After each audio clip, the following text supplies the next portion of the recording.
Hello friends, राज biology channel में हम आपका स्वागत करते हैं। आज हम देखेंगे प्रभाविता का नियम। मेंडल ने प्रभाविता के नियम के लिए एक संकर संकरण किए थे और सातों लक्षणों पर एक संकर संकरण मोनो हाइब्रिड क्रॉस, ये इन्होंने सातों लक्षणों पर किया और जो प्रथम पीढ़ी में लक्षण दिखाई दिए उसको प्रभावी लक्षण कहा और जो प्रथम पीढ़ी में नहीं दिखाई दिए उसको अप्रभावी लक्षण कहा। तो पहला लक्षण हम अगर लेते हैं तो तने की लंबाई, इसके लिए इन्होंने क्या किया, शुद्ध लंबा पौधा लिया जिसका संकरण शुद्ध बौने पौधे से कराया। तो प्रथम पीढ़ी में इनको लंबा पौधा मिला और अगर इसका हम जीनोटाइप रूप से देखते हैं तो ये कैपिटल टी, ये स्मॉल टी।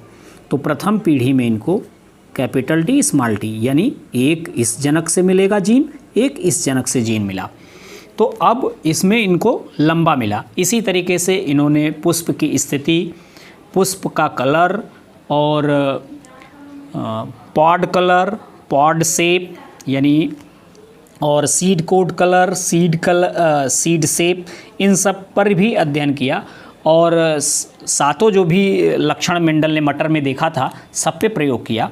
तो यह देखा कि एक जो विपरीत गुणों वाले थे उस विपरीत गुणों में से एक लक्षण प्रथम पीढ़ी में दिखाई दिया और दूसरा लक्षण नहीं दिखाई दिया। तो प्रथम पीढ़ी में जो लक्षण परिलक्षित हुआ इसको इन्होंने प्रभावी गुण कहा और जो नहीं दिखाई दिया उसको अप्रभावी गुण कहा।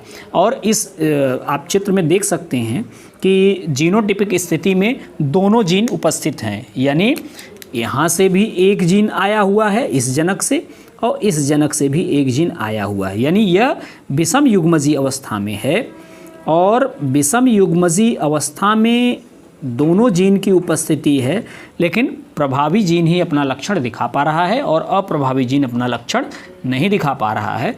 तो इससे यह सिद्ध होता है कि कैपिटल टी जो है वो स्मॉल टी पर प्रभावी है, अर्थात पौधे का लंबापन जो गुण है वो बौनेपन के गुण पर प्रभावी है। अर्थात लंबे जीन की उपस्थिति में यानी लंबेपन के लिए जो जीन की उपस्थिति है वह बौनेपन के जीन के लक्षण को परिलक्षित होने से रोक दे रहा है और ये अपना प्रभाव दिखा रहा है। इसी को मेंडल ने प्रभाविता का नियम कहा था। इस चित्र में आप देख सकते हैं कि मेंडल ने अपने सातों जो लक्षण मटर में पाए थे उन सभी पर एक संकर कराया। तो प्रथम पीढ़ी में केवल एक ही लक्षण परिलक्षित हुआ और एक लक्षण परिलक्षित नहीं हुआ, तो जो लक्षण परिलक्षित हुआ उसको प्रभावी गुण कहा और जो लक्षण परिलक्षित नहीं हुआ उसे अप्रभावी गुण कहा। इसी को प्रभाविता का नियम कहते हैं। चूँकि यह इसका अपवाद कार्ल कोरेन्स ने अपूर्ण प्रभाविता की खोज मिराबिलिस जलापा में करी, तो इसलिए ये एक हाइपोथेसिस बन करके रह गया और यह नियम नहीं बन पाया। मेंडल के दो ही नियम हैं, पृथक्करण और स्वतंत्र अभ्युपगम का नियम। अपने इस प्रयोग के द्वारा मेंडल ने जो निष्कर्ष निकाला वो 3 बिंदुओं में दिया। पहला, इन्होंने बताया कि लक्षणों का निर्धारण कारक नामक विविक्त अर्थात अलग अलग इकाइयों के द्वारा होता है। दूसरा पॉइंट उन्होंने दिया कि कारक जोड़े में होते हैं, अर्थात जोड़े में से एक कारक जो होता है एक जनक के द्वारा प्राप्त होता है और दूसरा कारक दूसरे जनक से प्राप्त होता है। तीसरा और सबसे इंपॉर्टेंट पॉइंट जो दिया मेंडल ने, इन्होंने बताया कि यदि कारक जोड़े के 2 सदस्य असमान हो तो अर्थात विषम युग्मजी अवस्था में हो तो इनमें से एक कारक दूसरे कारक के ऊपर प्रभावी हो जाता है, अर्थात एक प्रभावी कारक होता है और दूसरा अप्रभावी कारक होता है।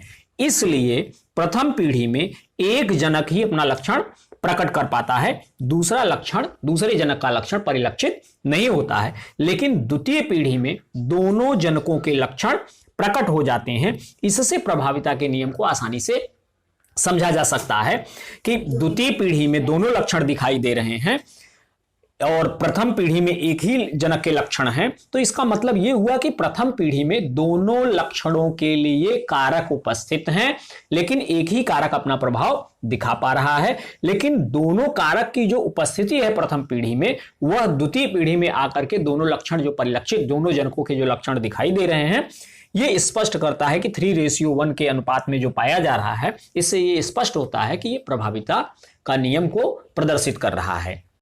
धन्यवाद दोस्तों। अगर हमारा वीडियो आपको पसंद आए तो हमारे वीडियो को लाइक करें, हमारे चैनल को सब्सक्राइब करें। धन्यवाद।